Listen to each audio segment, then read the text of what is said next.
دوستوں، ماہ رمضان میں 30 یا 29 روزے رکھے جاتے ہیں۔ جب بچے پہلا روزہ رکھتے ہیں تو اس دن ایک تقریب منعقد کی جاتی ہے جسے روزہ کشائی کہتے ہیں۔ اس دن بچوں کو سب سے تحائف اور انعامات بھی ملتے ہیں۔ بچوں، روزے کا ظاہری مطلب ہم کھانا پینا روکنے سے لیتے ہیں، مگر یہ بات یاد رکھیے کہ یہ عبادت یعنی روزہ ہمیں صبر اور برداشت بھی سکھاتا ہے، ہماری زندگی کو منظم کرتا ہے۔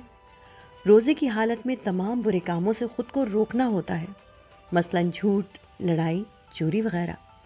دعا کریں کہ اللہ تعالی ہمیں ان روزوں کی برکت کے ذریعے نیک اور صالح زندگی گزارنے کی توفیق عطا فرمائے۔